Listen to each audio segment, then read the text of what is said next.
All right, good morning, good morning. Yes, we are back. It is Wednesday, the day before Thanksgiving, so happy Thanksgiving for those of you guys that are going to be out there. I am Donovan Sadiq. This is Loving the Skin I'm In, and I'm with the most anticipated, most hated on, should we call you an activist or just an agitator?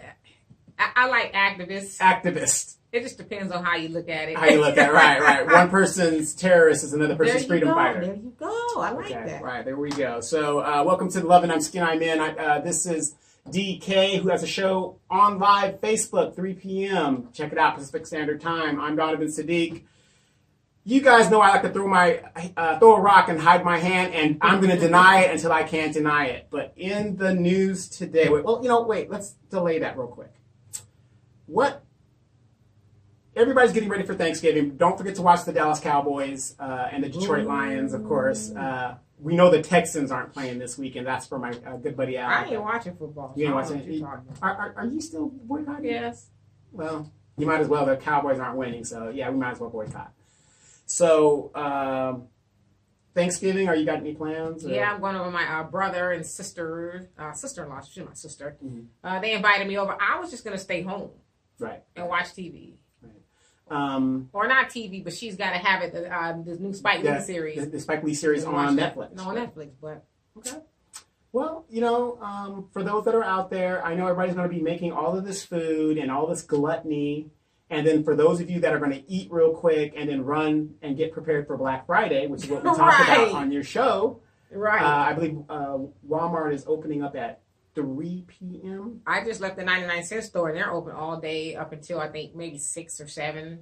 Well, Dee, let me ask you this. We could shut all that down, can't we? We could. So what's the deal? Consumerism at its finest. I got to have it. The is it consumerism or is it greedism? It's both. They tell you, they being the powers that be, the machine, you need to come out here and spend this money on this sale, and, you go do it.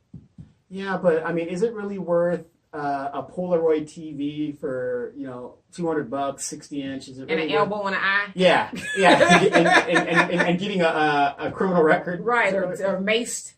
And the sad thing about that is it's and I hate to say this, it's mostly women that are like fighting like that. Oh yeah, because women like to shop. They're shopping for the kids, and Ray got to have this, and the machine has created this.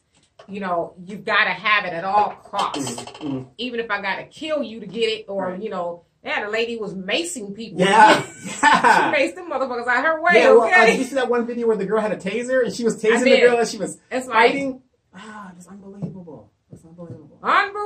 Unbelievable. And by the way, I'm going to get Deanna for Christmas that fly swatter. All right. So she can have one of those.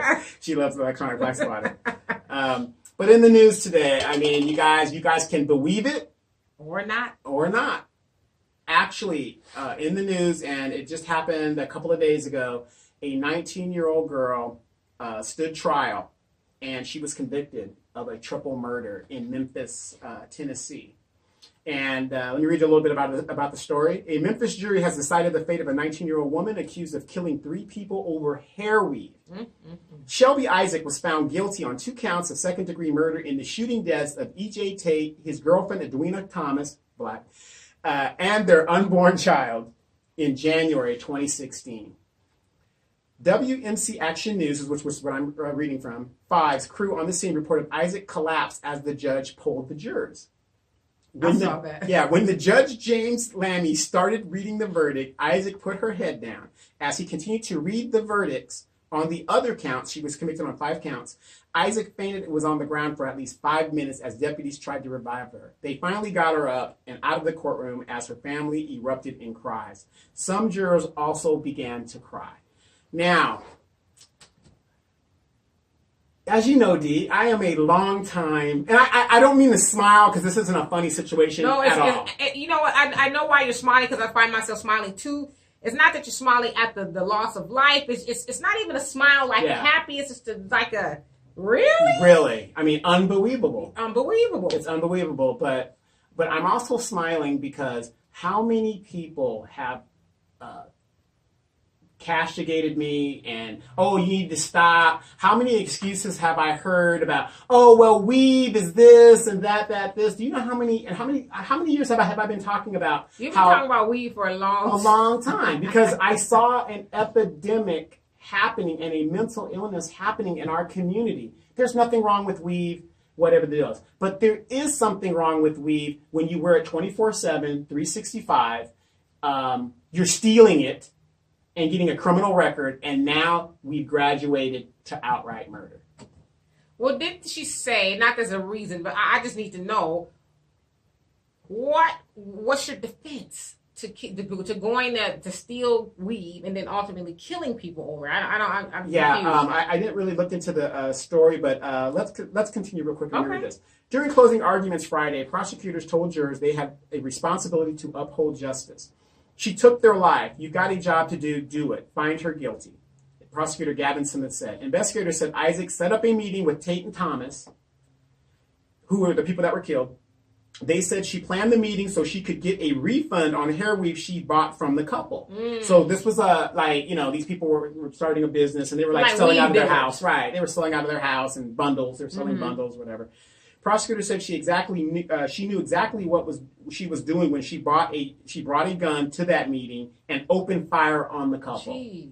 We know that she took the time to pull out that gun. She took the time to extend her arm and point it at these people, Smith said. Now, a lot of you guys are listening and saying, some of you guys are on the podcast listening and saying, well, there's only two people. The girlfriend in the story was pregnant with child, so they charged Miss Shelby Isaac with 3 counts of murder. Right. During the trial, Smith showed the jury fingerprint evidence that linked Isaac to the crime scene. Witnesses also said Isaac had blood on her clothes and a lot of cash on her person shortly after the couple was killed. So not only did she kill them, she robbed them of their financial money and took bundles of weave. And how old is this child? This girl is 19 years old. I mean, those are crimes that sound like grown, experienced people who are, that's just, hearing about it younger and younger, these kids are just taking people's lives. Well, I want everybody to think about this. This girl threw her life away on something she could have grown out of her head for free. And she took a life for nothing. She could have went and bought it too. Right. If she really needed the weave. Right. I personally don't have a problem with weave per se. I do know, hear where you're coming from, because I hear a lot of people, talk about the weave and all of that, the different colors. I do think that's strange. That's funny. My father was talking about that the other day. My father-in-law. Yeah, he talking about, I understand that all these different colors. What's going on with that? It's a mental illness. So I couldn't do nothing but laugh, but I honestly think, to your point about mental illness, it takes a mental illness for you to go kill 3 people. Yes, over some hair. Over nothing. Basically nothing. You wasted 3 lives over fake hair. But I think that probably speaks to a larger issue in regards to how we've taught our kids to be so materialistic to the point of, I just got to have it. Not teaching them, well, you can have it if you go work for it or, earn it somehow, whatever you need to do. But just to the point where I need it at all costs. Listen, I don't have the money, but I'm willing to go kill 3 people for this hair. Even if it was, a Rubik's Cube or whatever it was. I'm going to go take somebody else's life because I am too lazy or whatever to go work for it myself. So to me, that's the issue. Well, not just you're too lazy to work for it, you're too lazy to grow it yourself. Well, I'm saying is, what was so desperate that she had to have this hair? I honestly think the hair is just the symbolism. I think it's just the thing that was tangible. I think with her mentality, it could have been anything. I don't think it was necessarily the hair. I think the hair was just the object. She probably would, even if when you saw the video, you saw her family fall out. Yeah. They're just in hysterics behind her getting sentenced. And it's like, your daughter, sister, granddaughter, whoever she is to you, just killed 3 people over some hair and you're devastated? Right. Speaking of the video, let's take a look at the video right now. So breaking tonight, a woman collapses here in the courtroom after she is convicted of killing a couple and their unborn child in an argument over hair weave. WMC Action News 5's Janice Broach is live downtown with the other dramatic moments from that verdict. Janice. Well, it took jurors only a few hours to convict 19-year-old Shelby Isaac in the murders of a pregnant woman and her boyfriend. The teenager fainted after the first verdict was read. The reads where the jury found the defendant guilty of second-degree murder. When Judge James Lammy started reading the verdicts, 19-year-old Shelby Isaac put her head down. As he continued to read the verdicts for the other counts, Isaac fainted and was on the ground for at least 5 minutes. As deputies tried to revive her, they finally got her up and out of the courtroom as her family erupted in cries. Jurors also began to cry as the judge read the verdicts. 2 counts of second-degree murder in the deaths last January of Edwina Thomas and her boyfriend Eddie Tate, and a conviction in the death of Thomas's unborn child. I mean, it was a reasonable verdict. We was obviously seeking murder in the first degree, but the jury decided, I don't know what factors they used, but maybe her age could have been a factor. Isaac's family left the courtroom in tears. The victims were shot in an apartment complex over the purchase of hair weaves. Shelby has maintained that she was not guilty of this from day one. The victims' families left the courtroom without commenting. An ambulance was called for Shelby Isaac. We do not know her condition. Now, she is scheduled to be sentenced on December 15th. She faces up to 25 years behind bars on 1 second-degree murder conviction. Live downtown, Janice Broach, WMC Action News 5. More. And like you said, why are they surprised that she's devastated? And then for the girl to fall out. You know, and this kind of goes back, and I don't want to be, dogging women because I love women. There's nothing wrong with that. But it goes to show you the unrealistic expectations of women when it comes to the justice system. The justice system is moving to finally start being fair when it comes to sentencing. Just because you're a woman now doesn't mean, and then you're a young black woman that did this heinous crime in a Bible Belt area, a child has been killed, they're going to throw the book at you. So why was she surprised of the sentence? Because a lot of these kids nowadays, they have, a false sense of entitlement. I'm entitled to the hair. But how can you do that when you're living in the hood? That's taught and learned behavior. Yeah. I got this false sense of entitlement. My chair keeps sinking. Probably because I got these shorts on and the chair is like, listen. Yes, listen. Nobody want to see your legs. No, I mean, that's taught behavior. You grow up with here. And, she's probably witnessed people, maybe her mom or daddy, whoever, just. Well, we know the daddy ain't there, but. Well, because you talk about this all the time, and I don't like to stereotype people, but a lot of people who live in the hood, not all, things are just given to them. That's true. I use this example about somebody that I know personally. She's been on the system into one form or another for almost 30 years, whether it's housing, food stamps, cash aid, you name it. Damn, she's been on the like system. a fool. But check it out, though. So her kids are growing up watching this. Mm-hmm. They're watching mom never go to work, ever. Mm-hmm. They've got cable. The lights are paid. They got you're right. They got a refrigerator full of food. The rent is $80, and so then you have kids who are growing up saying, "Well, damn, all this stuff just comes to you." And especially the girls. And then especially in our community, we try to give our kids everything. I know we do. The Jordans that are $200. Like, damn, you can't afford to. But that's what we do. Which goes back to what you were saying in your show about Black Friday. Yeah. How many of us are going to be out there? I mean, we do that to the tune of 17% more than everybody else. Okay. I mean, so what was the statistic you gave on Sunday to what is being spent by us alone? Well, as I said, 17% more than anybody else, and they're saying that we spend about $400 billion. The Americans are on track to spend almost $700 billion this Christmas season alone. Wow. Mm-hmm. Unbelievable. And so, again, we know we have the money, but that's what our focus is. Not all, but most of us. Our focus is on giving all this money away, buying our children these Jordans, $200, instead of saying, well, because this is what I did with my daughter. If you want those type of shoes and you go get a job, you work for now, I'm going to get you some shoes. Yeah. I'm just not going to have to, break the bank to do it. Yeah. I'll give you the Air Morons or something like that. As long as they don't hurt your feet, baby. Right. You keep on rolling. Do you remember when the economy dropped? Just make a long story short, we were still having record Christmases, even though, homes were being lost and all kinds of chaos was happening. It's because they call it the giant marketing machine or the great marketing machine, however you want to look at it. Then what's the machine? The machine are the ones that own the means of production. Anybody who's followed the Communist Manifesto will know that. That's what Karl Marx and Frederick Engels, they wrote this and saying that there's people in society, and I'm preaching to the choir, you, the bourgeoisie, the ones that owns the means of production. Then there's us, the proletariat, the working class. And so they tell us, got a new car, got a new iPhone.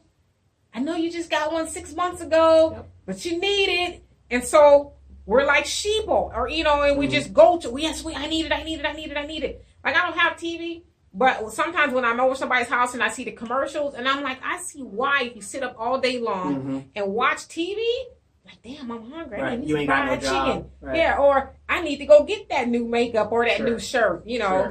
Brainwashing, basically. Exactly. And so here you are at Black. There's no secret that Black people are very materialistic. Now, I've never worn a traditional weave. Some will argue that this is a weave. I've never worn one. But, you know, I hear people, you know, talking about, oh, I got inches in length and, oh, it's silky and you mad at I mean, did you see that video of the girls? It was like 4, 5, 6 teenage girls. And they all have these long weaves. I'm surprised you haven't seen it. And they're, I got inches.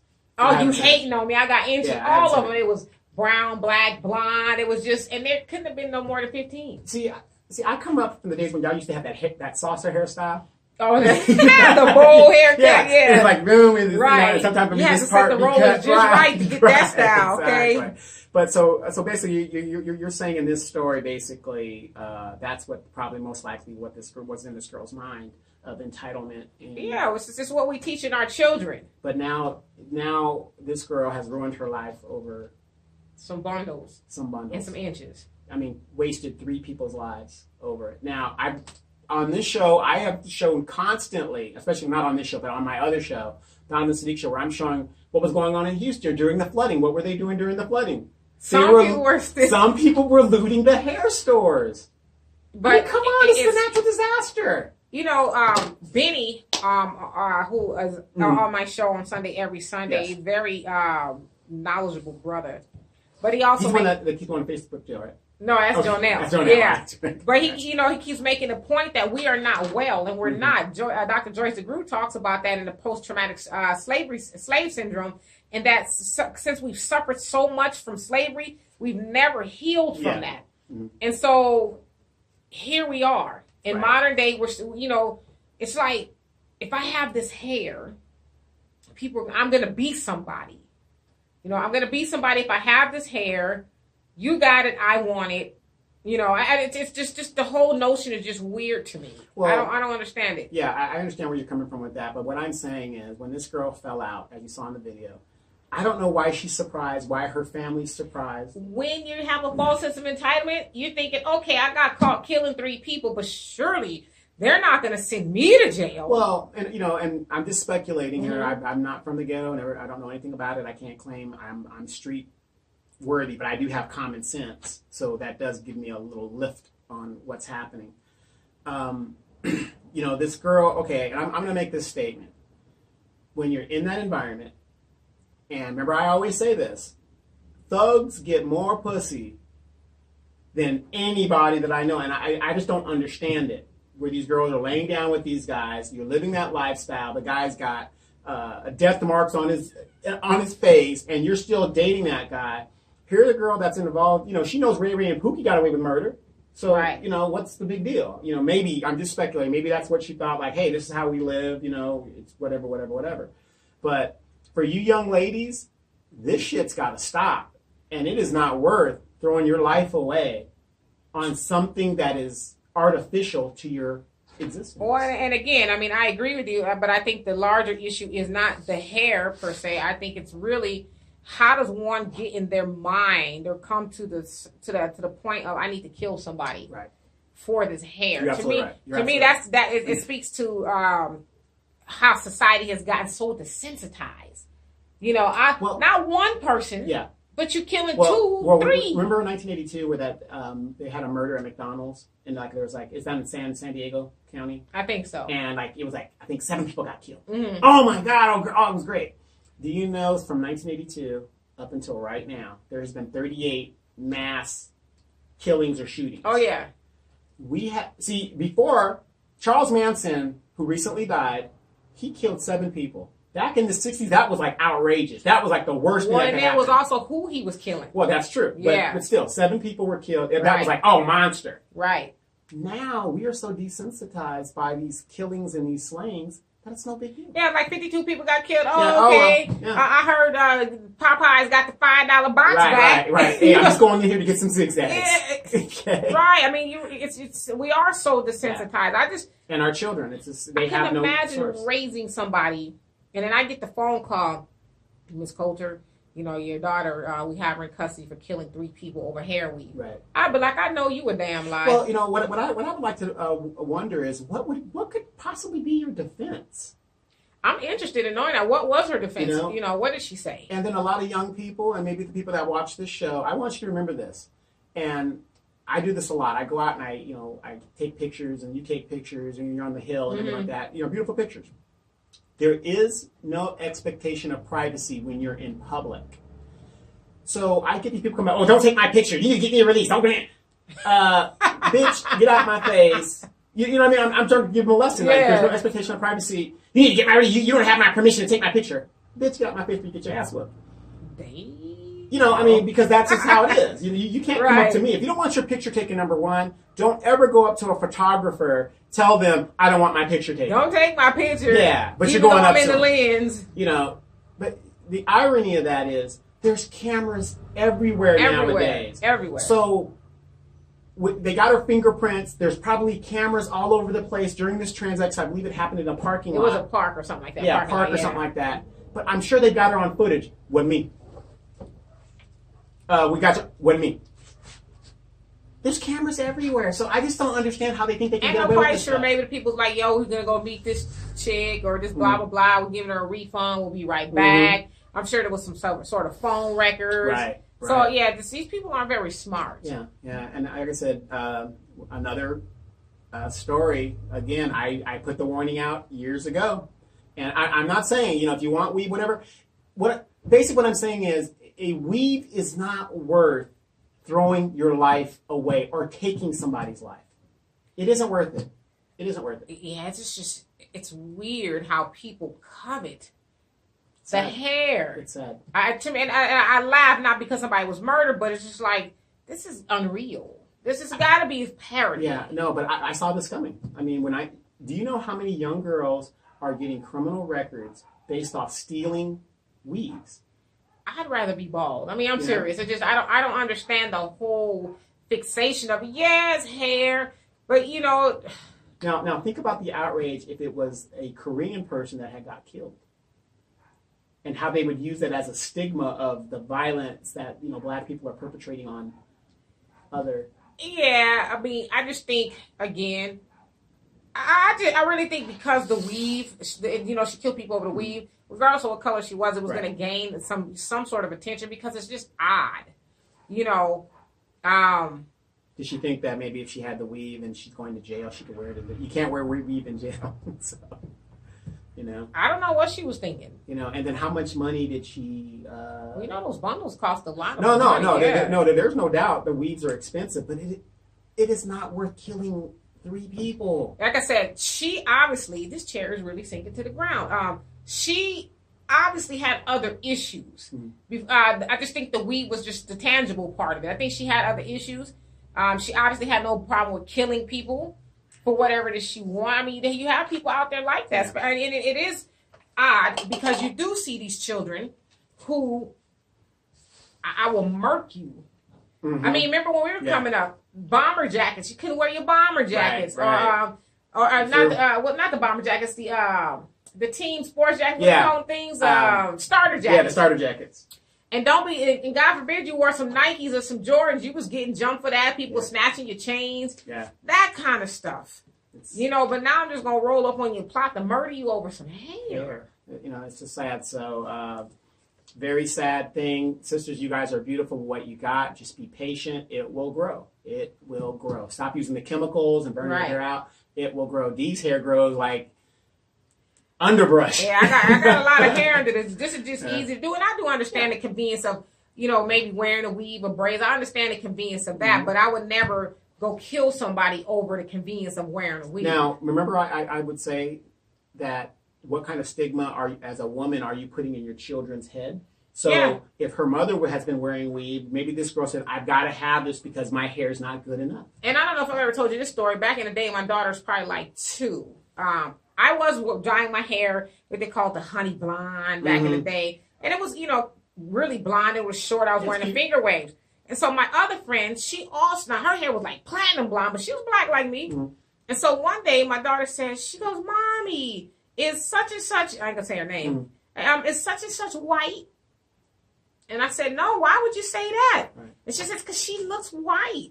She has blonde hair. She looks white. Now she's browner than me. Yeah.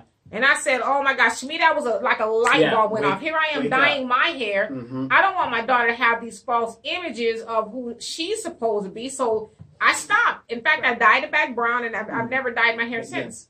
So. Well, like I said, that's a learning lesson there.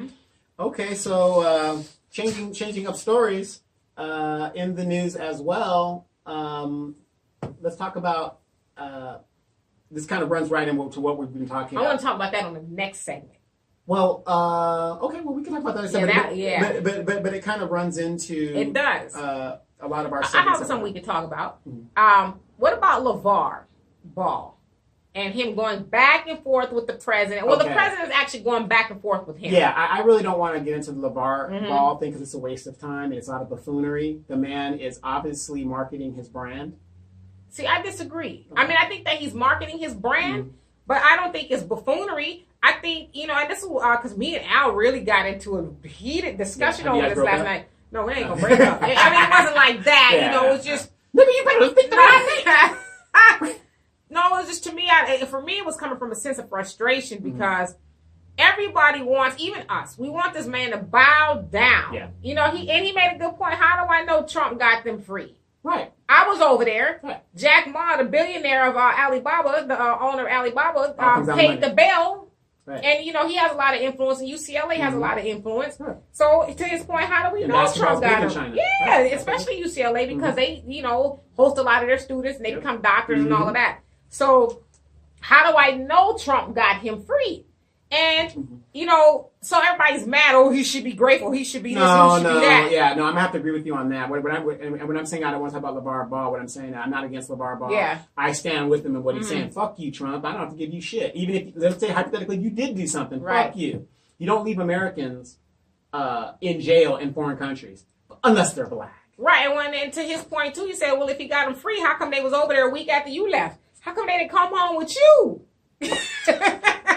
Which goes into another topic. Do you remember that black soldier that got killed in Niger? Oh! Okay, now... I got to eat me a red vine on that one. Eat your red vine. Eat your red vine. And make some popcorn, too. Get ready. Yeah. Okay, the soldier that was killed in Niger. He's a black soldier that came home. He's of 5 people. He was one of the black people. Wait, you said something. He came home. Well... Or did he? Well, exactly. The wife was told that she could not view the remains of her loved one. And this kind of goes back to the Kanika Jenkins thing. When is it where the government can tell you as the spouse or the closest family member, you can't view the body of your spouse or your child? What I'm thinking. But then again, you're dealing with people who don't know their rights. If she had asserted her, I'm not saying, whatever. If you asserted your rights, you would know better. But you're thinking government. But it's all right. You just said that appeal to authority. Ooh, it's the government. Yeah, that appeal to authority. And what's going on in the news right now is they're saying that he might not have been in that casket. Yeah, because they said they found some of his remains. Over there still. Now, speaking as somebody who flew aeromedical evacuation missions, I'm going to play devil's advocate. I'm not saying this is true. It could go either way. But yeah, sometimes they fly what they can find at the time. And then you can, if you find the guy's leg later on down the road or, whatever pieces, unfortunately that does happen. Well, why not just tell her that? Because it sounded like she learned that she wasn't even going to be able to view the body on her way to go see him at the airport. Yeah, which I don't understand because here I am as somebody, and I